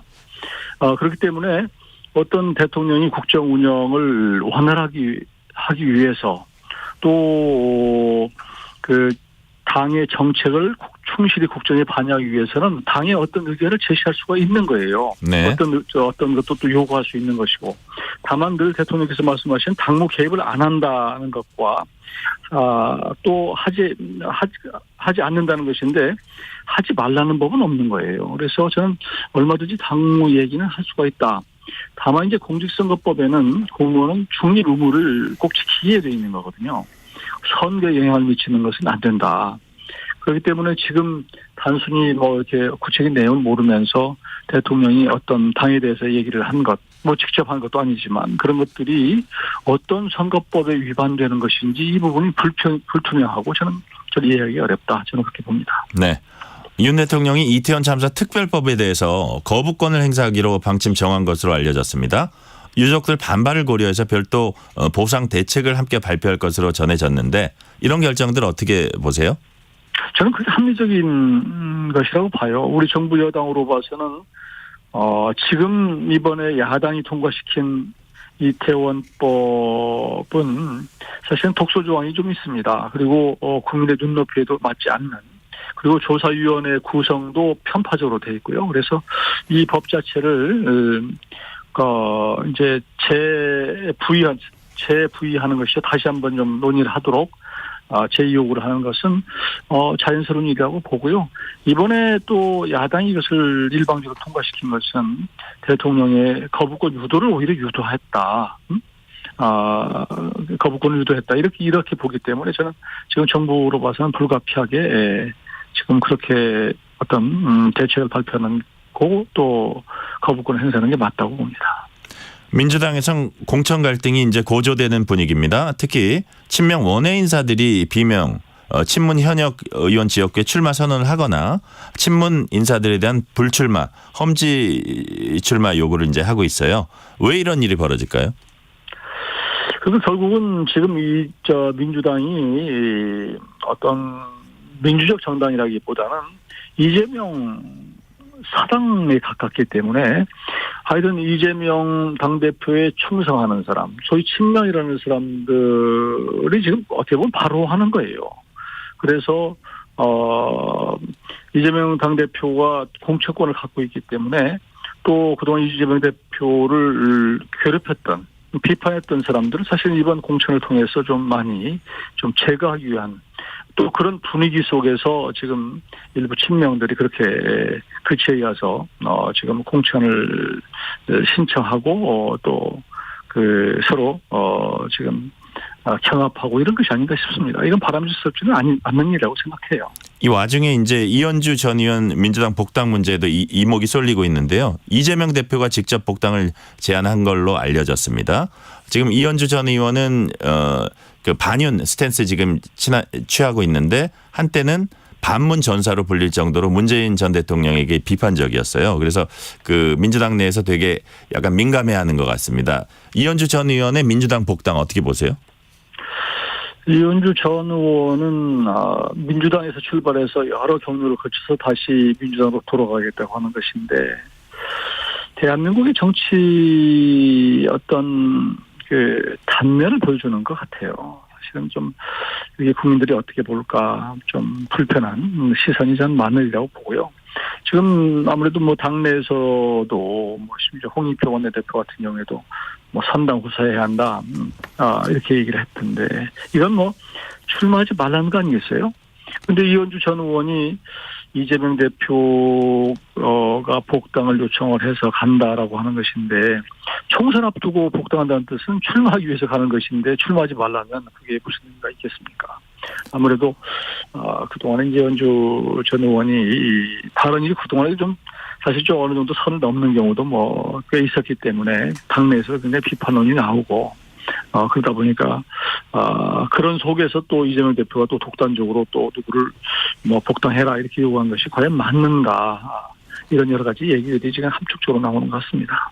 어제 국회 정무위에서 민주당이 김건희 여사 고가 핸드백 의혹 이제 공격을 하니까요. 여기에 대해서 국민의힘은 김정숙 여사 의상 구입 경위 밝혀라 이렇게 따져 물었습니다. 이 상황은 어떻게 보세요?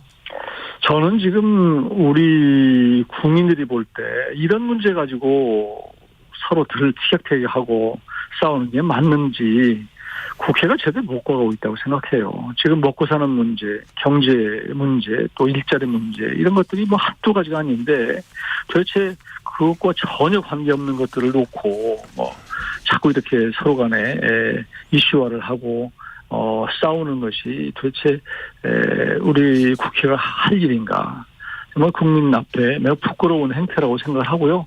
그동안에 지금 어제일 뿐만 아니라 민주당이 오로지 하는 것은 의석을 가지고 다수 의석을 가지고 우리 국민의힘 집권 여당이 제대로 일할 수 없도록 자꾸 그런 정쟁만 일삼고 해왔는데 이런 데 대한 비판이 저는 이번 총선에서 결과로 나타나리라고 생각합니다. 마지막으로 하나 질문 드릴게요. 이준석 대표가 이끄는 개혁신당은 경찰과 해양경찰, 소방, 교정직렬 신규 공무원 희망자는 남성과 여성 관계없이 병역을 필요할 것을 의무화하자 이렇게 제안했습니다.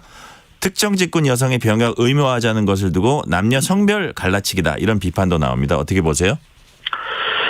저는 이준석 지금 개혁신당 대표가 어차피 총선을 겨냥해서 모든 연령 또 남녀 모든 사람들로부터 어떤 지지를 받기는 어렵기 때문에 총선을 겨냥해서 타겟팅을 하는 것 같아요. 그러니까 지금 뭐 남성들 젊은 남성들 청년들은 여성들에게 조금 일자를 좀 뺏겼다 이런 얘기들도 있고 하기 때문에 이걸 잘 조합을 해서 군대 병역과 연결을 해서 그런 어떤 공약을 만들어낸 것이 아닌가 싶은데 이건 뭐 전략적인 또 총선을 의식한 그런 정책이라고 생각을 합니다. 네, 오늘은 여기까지 듣겠습니다. 이용호 국민의힘 의원이었습니다. 감사합니다. 네, 고맙습니다.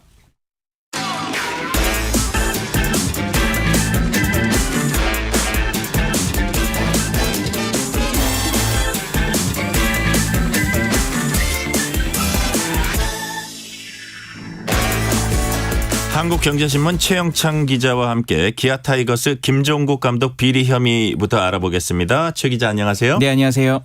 검찰이 프로야구 기아 타이거스 김종국 감독에 대해 구속영장을 청구를 했습니다. 현직 감독에게 이례적인 일인데요. 김 감독 어떤 혐의를 받고 있는 겁니까? 이 배임 수재라고 하는데요. 업무에 관한 부정한 청탁을 받고 재산상 이익을 취했을 때 적용되는 죄목입니다. 서울중앙지검 중요범죄수사부가 이제 배임 수재 등의 혐의로 김 감독에 대한 구속영장을 청구했다고 어제 밝혔습니다. 프로야구 현직 감독에게 개인 비리 혐의로 구속영장이 된 거는 이 김 감독이 처음인데요. 김 감독뿐만 아니라 장정석 전 기아 단장에게도 같은 혐의를 적용을 했습니다.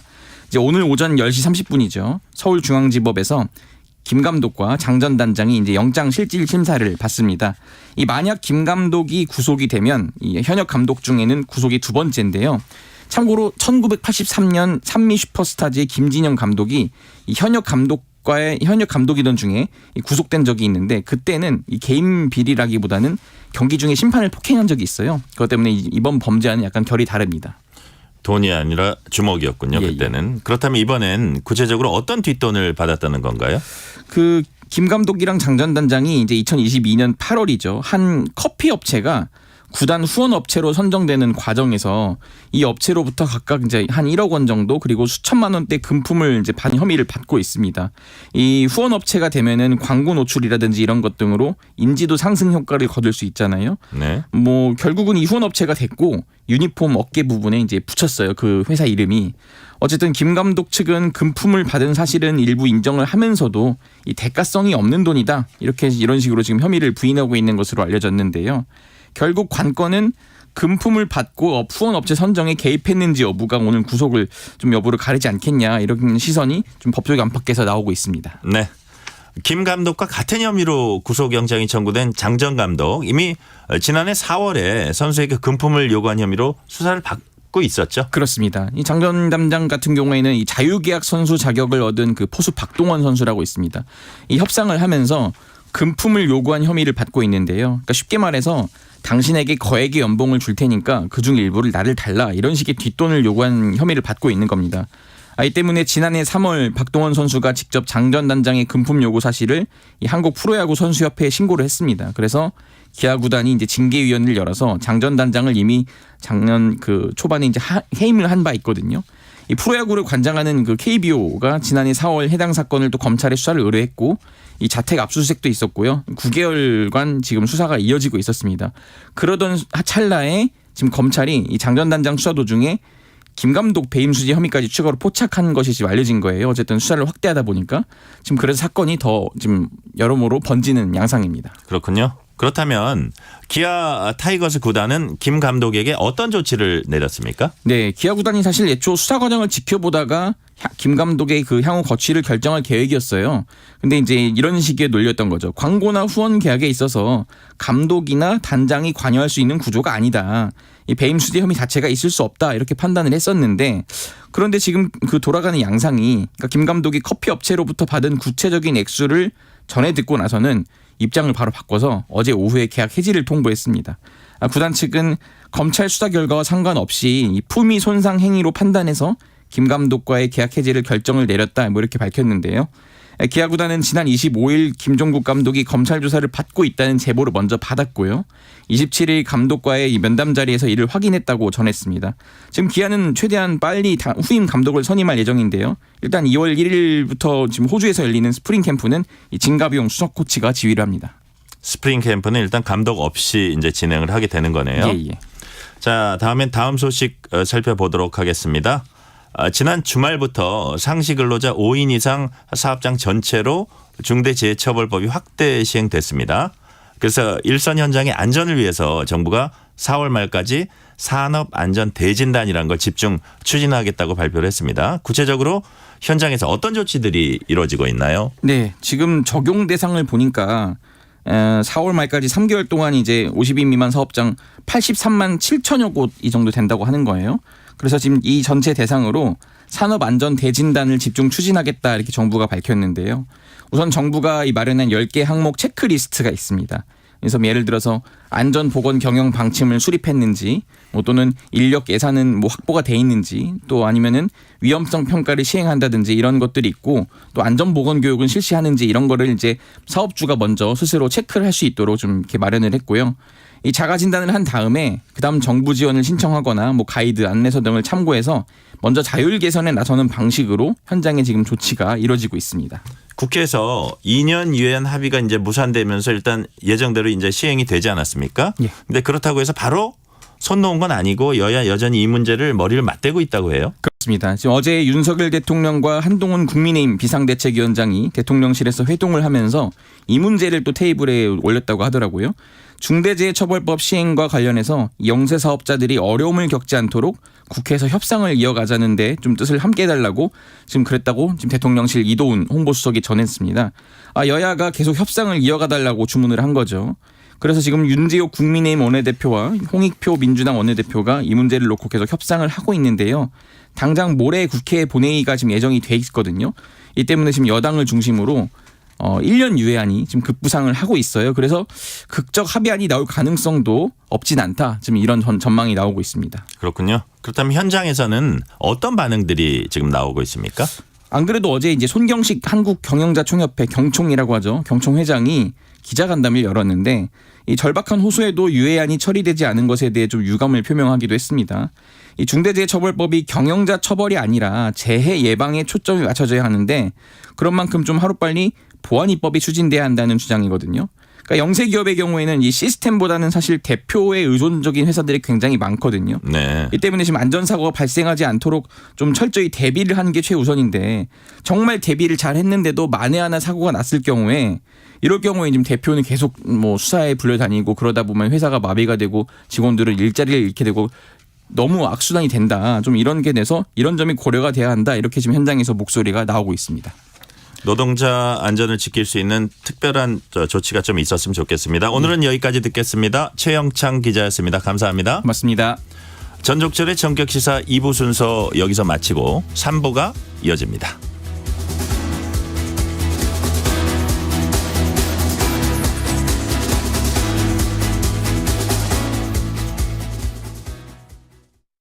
잠시 후 8시 반부터 일부 지역국에서는 해당 지역 방송을 보내드립니다. 워렌 버핏은 가치 투자, 필립 피셔는 성장주 투자, 피터 린치는 장기 투자, 그리고 성기영은 경제쇼. 방법은 달라도 목표는 하나. 여러분을 성공의 길로 안내합니다. 평일 오후 4시 5분 성기영의 경제쇼. 주말 오후 5시 5분 정보를 업그레이드한 성기영의 경제쇼 플러스. 일주일 내내 함께 하십시오. 편지 왔습니다. 퇴근길 지친 당신에게 힘이 되는 뉴스를 전해드립니다. 매일 저녁 당신과 함께 읽는 세상 이야기. KBS 1라디오 뉴스레터 K. 지금 시각은 8시 30분입니다. KBS.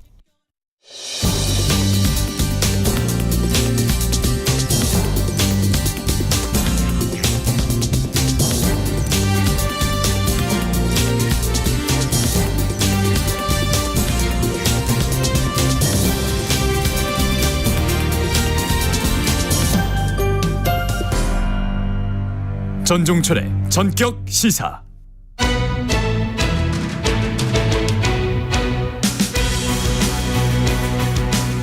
뉴스에 나오는 법률 관련 지식을 머릿속에 쏙쏙 집어넣는 법학 다시 코너입니다.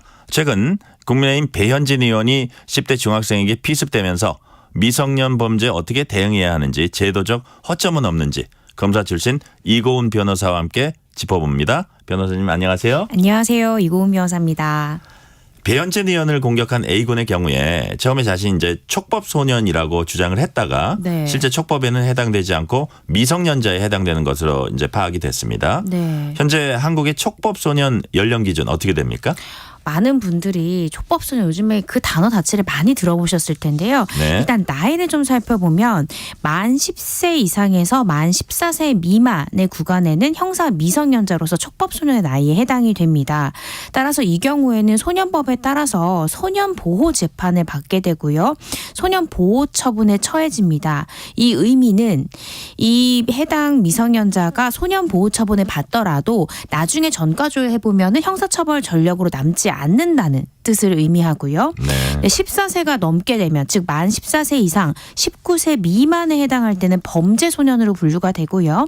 법령에 저촉되는 행위를 할 경우에 이 촉법 소년처럼 검사는 이 소년 재판을 통한 보호 처분도 가능하고요. 뿐만 아니라 일반 성인처럼 이 형사 재판을 통한 형사 처분 모두 다 가능해집니다. 근데 이 배현진 의원을 피습한 A군의 경우 15세, 즉 이제 이미 촉법 소년의 나이를 이미 초과했기 때문에 촉법 소년이 아니라 범죄 소년 나이에 해당이 되기 때문에 검사는 형사 재판을 통한 형사 처분까지도 가능한 그런 사안입니다. 이 기준이 네. 다른 나라와 비교하면 어떤가요? 그러니까 이 배현진 의원 사건도 마찬가지고 이렇게 나이가 어린 친구들이 나 촉법소년입니다. 경찰한테 나 촉법소년이니까 이게 감형되냐, 나 자백하면 감형되냐 이런 주장을 했다는 보도가 이어지면서 우리나라의 이 촉법소년 연령 너무 높은 거 아니냐, 하향해야 되는 거 아니냐라고 많은 분들이 보시는데요.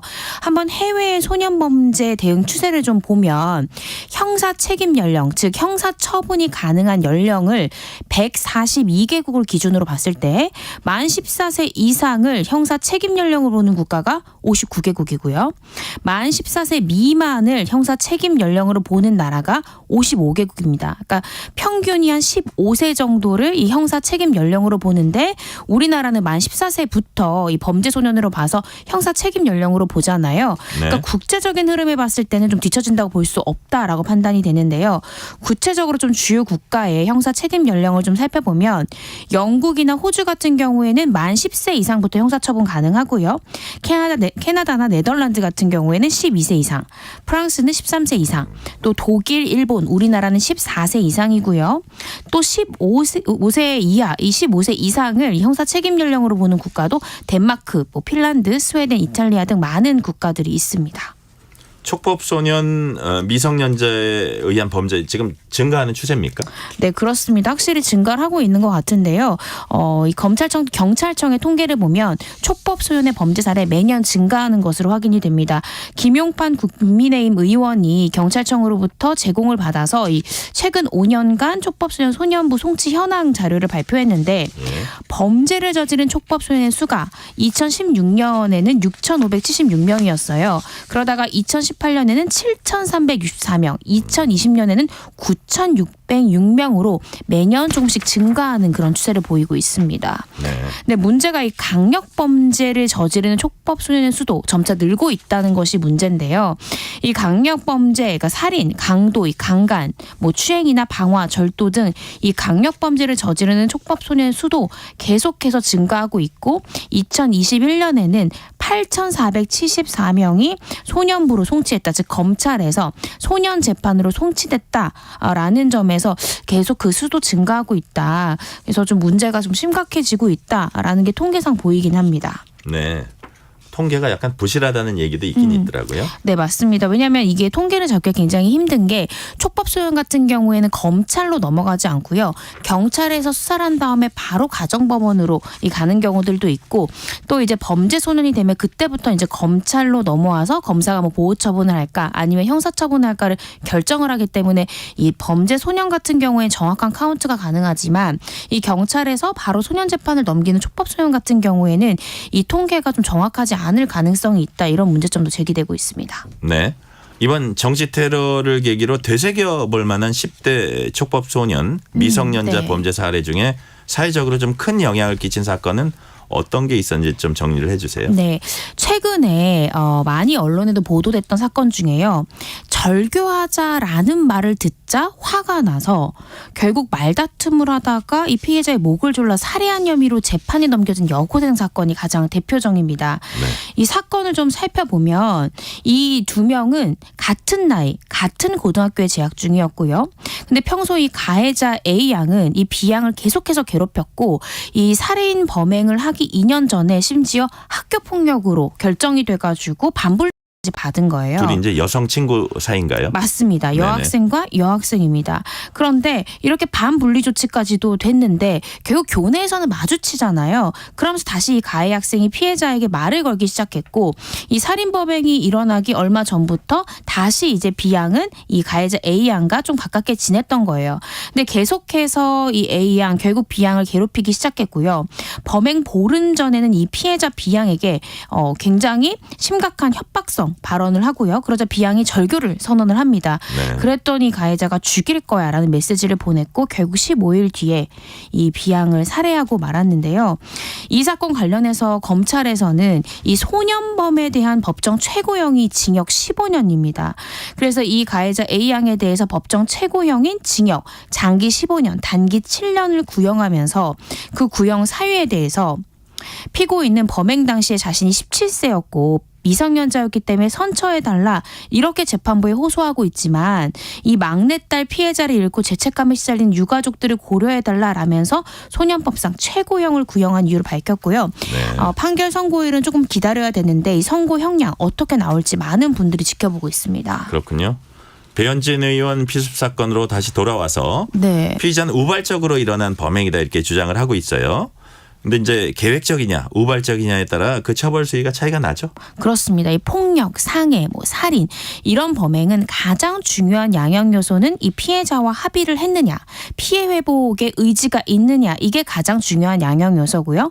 그 다음으로 중요하게 재판부가 보는 것은 계획적 범행이었냐, 우발적 범행이었냐 이 부분을 굉장히 중요한 양형 요소로 봅니다. 네. 그래서 지금 이 해당 피의자 미성년자고 중학생으로 보이는데요. 이 피의자는 내가 계획적으로 이 배현진 의원을 타겟팅한 것이 아니라 우발적인 범행이었다라고 주장하는 것도 양형상 어차피 배현진 의원과 합의가 될지 안 될지는 본인 선에서 컨트롤이 불가능한 부분이기 때문에 범행의 이제 그 동기 관련해서 우발적 범행이었다. 조금 더 선처를 받기 위한 이제 의도가 아닌가라고 이제 추측이 되는데 어쨌든 본인에 대한 범행에 대해서 우발적 범행이다. 즉 감형을 위한 이러한 주장을 또 하고 있습니다. 그렇군요. 촉법 소년이나 미성년자에 대한 처벌 수위 지금 이제 높아지는 추세인가요? 국제적으로 이제 강화되기보다는요, 좀 더 선처를 해야 된다, 교화의 대상으로 봐야 된다라고 보는 것이 이제 국제적인 큰 흐름에는 맞는데요. 물론 국가마다 조금의 차이는 있습니다. 대표적인 국가를 좀 살펴보면 미국이나 영국 등은 오히려 최근에 엄벌주의 정책이 역효과를 낸다라는 비판에 따라서 이 정책을 수정하는 모양새를 보이고 있는데요. 국회 입법조사처가 지난해 11월 발표한 이 소년사법제도 개선에 관한 기존 논의와 새로운 방향, 이 보고서에 따르면 미국에선 오히려 강력한 처벌을 받은 소년들이 재범률이 높다는 거예요. 그리고 또 이 재범까지 걸리는 기간이 짧았다라는 연구 결과가 최근 다수 보고되면서 엄벌주의를 수정하고 이 교정 프로그램을 강화하는 방향으로 정책이 바뀌고 있습니다. 반면 일본 같은 경우에 반대의 흐름을 보이고 있는데 1997년 이 14살 중학생에 의한 이 고베 아동 연쇄살인 사건 이후에 소년법을 폐지하자는 여론이 높아졌습니다. 네. 그러면서 이 소년범죄에 대한 엄벌주의 정책 기조가 계속 유지되고 있는데요. 실제로 일본은 2000년에는 이 촉법 소년 연령을 기존의 16세에서 14세로 하향했고요. 소년원 송치 대상 또한 12세에서 11세로 나이를 낮췄습니다.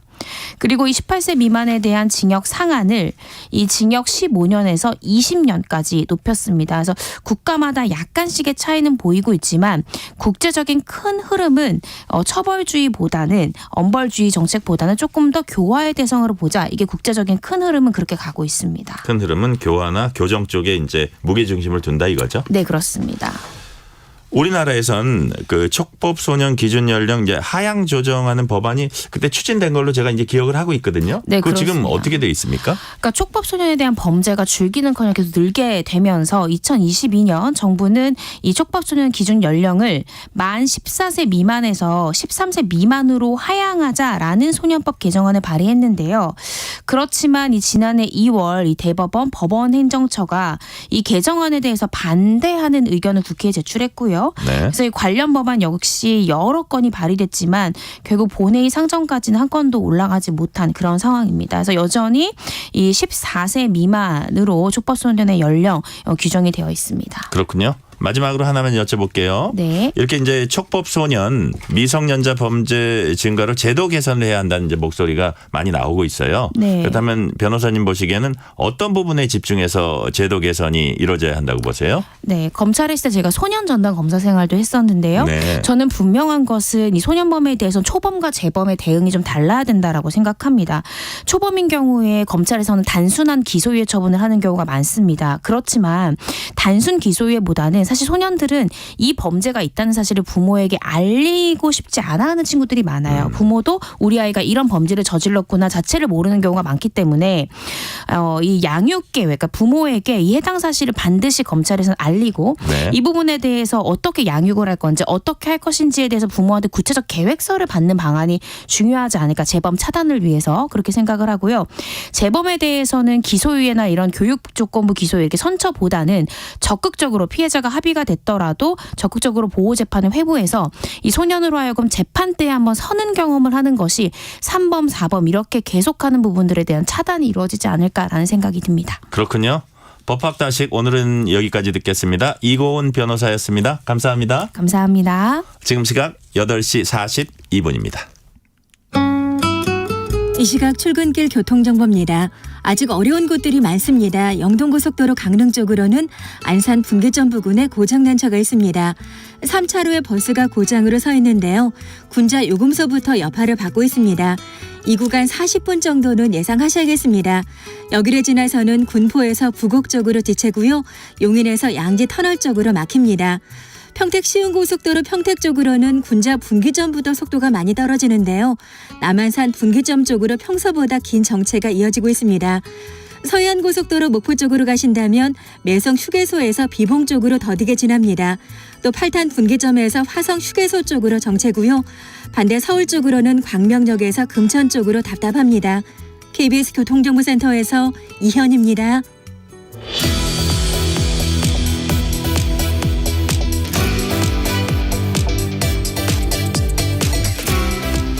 미국 유명 가수 테일러 스위프트의 얼굴과 다른 사람의 신체를 합성해서 만든 이른바 딥페이크 이미지가 SNS를 통해 급속히 확산됐습니다. 충격에 빠진 팬들이나 IT 업계에선 드디어 올 것이 왔다. 딥페이크를 포함해서 인공지능에 대한 본격적인 규제가 필요하다는 목소리가 더 커지고 있습니다. 특히 올해는 전 세계적으로 중요한 선거가 줄줄이 예정돼 있어서 딥페이크 영상이 선거에 악용될 수 있다는 우려도 제기되고 있습니다. 히든 브레인 연구소 소장이자 출판사 열린 인공지능을 이끌고 있는 송태민 대표 이 문제 짚어보겠습니다. 송 대표님 안녕하세요. 네, 안녕하세요. 우선 송 대표님께서 제 목소리를 활용한 딥페이크 음성을 만들어 오셨다고 하는데요. 먼저 한번 들어볼까요? 네. 안녕하세요. 전종철의 전격시사 진행을 맡은 전종철 인공지능 기자입니다. 누구나 손쉽게 본인의 허락 없이 딥페이크 기술로 목소리를 복사할 수 있습니다. 청취자 여러분들은 지금 제 목소리 진짜인지 가짜인지 구분이 되는지 궁금합니다. 와, 네. 소름 끼치는데요. 그죠. 네네. 제가 들어봐도 네. 정말 제 목소리가 똑같네요. 이 음성 파일 제작하는데 시간 많이 걸렸습니까? 일단 놀라지 마세요. 현재 들으신 거는 약 30초면 완성이 됩니다. 진짜입니까? 네. 그게 어떻게 가능하죠? 이게 한마디로 이제 일단 만드는 난이도는 초등학생들도 할 수 있을 만큼 굉장히 쉬운 툴들이 많이 나와 있어요. 네. 예를 들어서 딥페이크라고 하면은 인공지능을 이용해서 뭔가 얼굴이라든지 목소리 같은 것들을 이제 학습해서 만든다. 그렇죠. 딥 러닝 플러스 페이크. 맞아요. 예. 그렇게 해서 이제 목소리든 영상이든 만들어내는 건데요.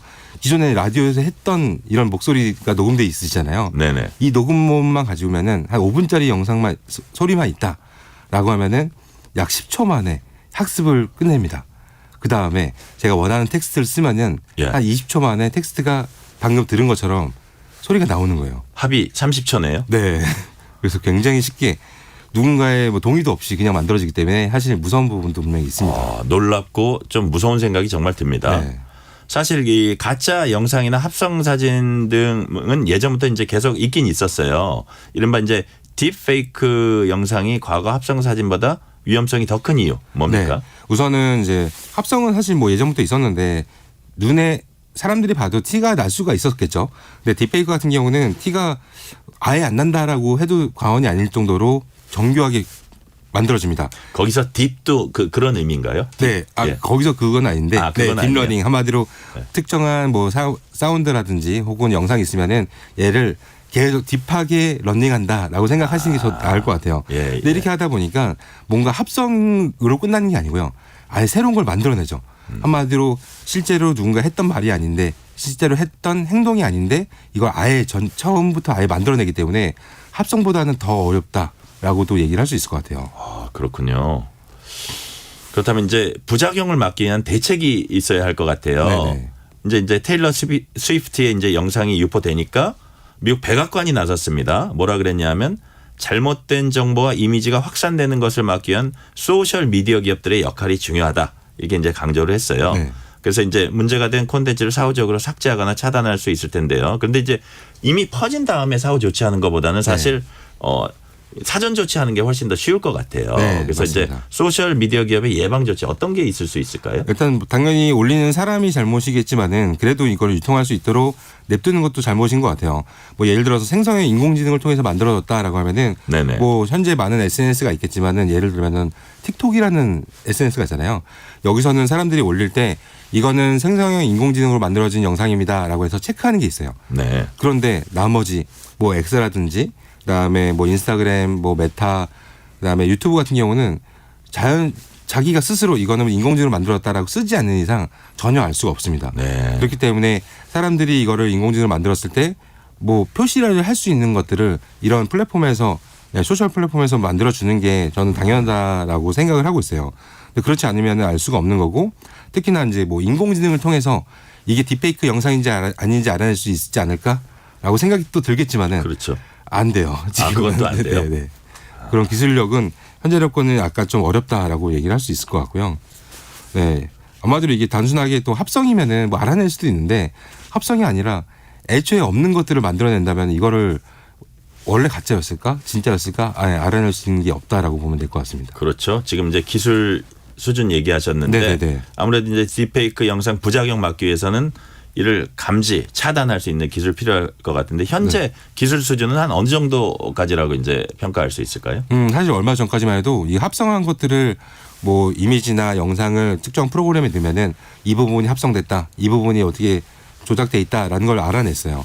근데 지금부터는 그런 것들이 전부 다 이제 한마디로 현실적으로는 더 불가능해졌다라고도 얘기할 수 있을 것 같고요.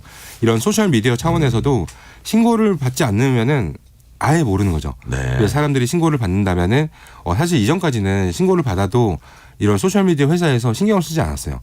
근데 지금 같은 이제 큰 문제가 발생했기 때문에 앞으로는 아마 이게 딥페이크 영상이다라고 사람들이 신고를 많이 하게 되면은 바로 대응이 일어나지 않을까라고 생각이 듭니다. 그렇군요. 모두에 말씀드렸지만 특히 올해는 전 세계적으로 이제 중요한 선거가 줄줄이 예정이 돼 있어서 우려가 더 큽니다. 딥페이크 영상이 선거에 이제 악용될 수 있는 소지가 충분히 있잖아요. 그래서 이제 해외 사례를 보면 실제로 선거에 영향을 끼친 사례들이 이미 있나요? 네, 이미 사실 뭐 얼마 전입니다. 열흘 전에 있었던 일인데 미국에 있는 이제 민주당원들한테 전화가 하나 왔어요. 이 전화는 이제 도널드 트럼프 다시 말할게요. 죄송합니다.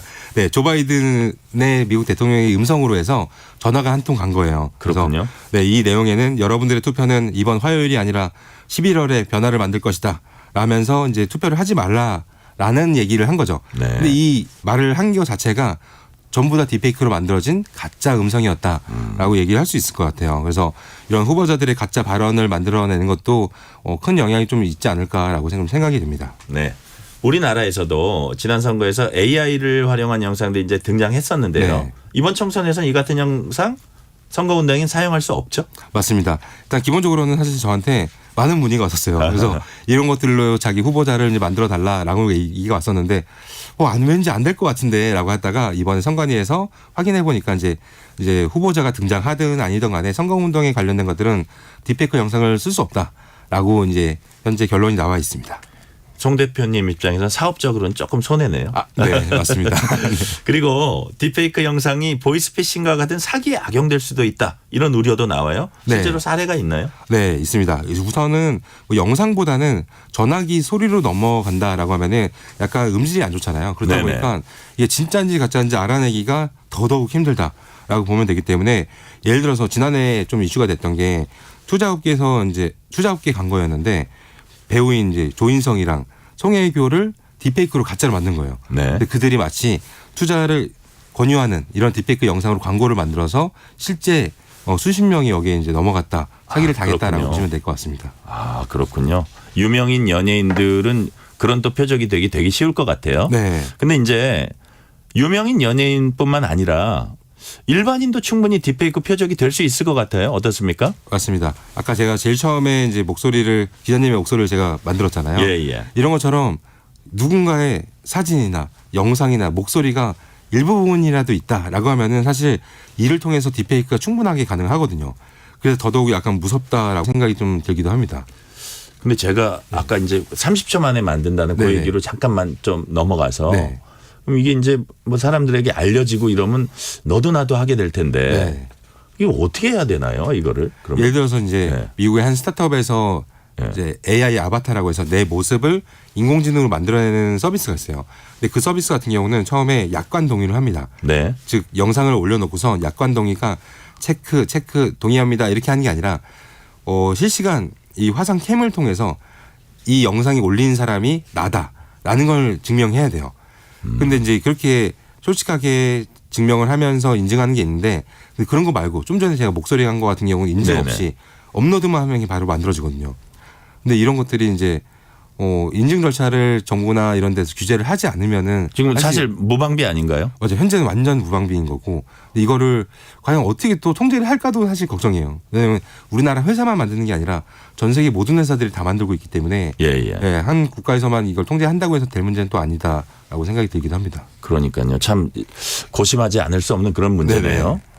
얘기를 이제 하다 보니까 또 이제 딥페이크 영상의 이제 부정적인 측면을 우리가 지금까지 쭉 얘기를 했거든요. 근데 혹시 딥페이크 영상이 이제 좋은 쪽으로 활용되는 사례도 있을 것 같은데 어떤 게 있나요? 우선 뭐 개인적으로 사람들이 쓸 때는 크게 없을 것 같은데 뭐 영화나 드라마 만들 때 뭐 예전의 배우 모습을 한마디로 고인이 되신 분들을 다시 살아나게 만들거나 혹은 이제 특정한 사람들을 더 젊게 만드는 거 뭐 최근에 이제 했던 광고 중에 윤여정 배우님이 예전에 20대의 모습으로 다시 나와가지고 광고 모델로 나온 적이 있어요. 네. 근데 그런 것 같은 경우는 딥페이크를 통해서 얼굴이라든지 목소리를 디에이징 시킨다라고 하거든요. 네네. 젊게 만들어서 출연시키는 이런 용도로 지금 쓰고 있다라고 보시면 될 것 같습니다. 그리고 제가 저번 때 보도에 보니까 이 저기가 있어요. 뭐 이제 아들이 살아 돌아오고 네. 그래가지고 또 이제 어떤 행사를 이제 하고 있으니까 네네.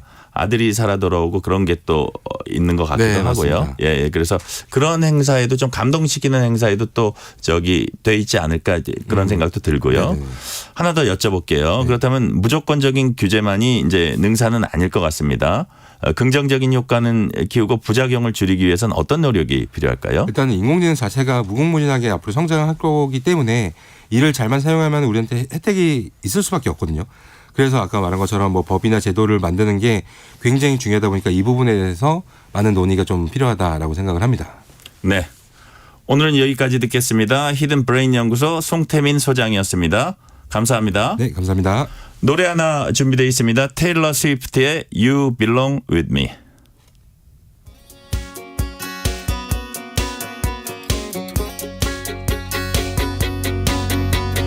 You're on the phone with your girlfriend. She's upset. She's going off about something that you said. 'Cause she doesn't get your humor like I do.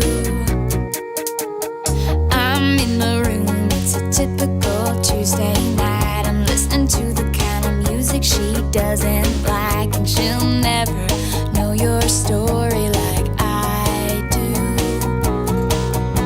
But she wears short skirts, I wear t-shirts. She's cheer captain and I'm on the bleachers, screaming about the day when you wake up and find that what you're looking for has been here the whole time. If you could see that I'm the one who understands, you've been here all along, so why can't you see you belong with me? You belong with me. Walking the streets with you in your worn out jeans, I can't help thinking this is how it ought to be.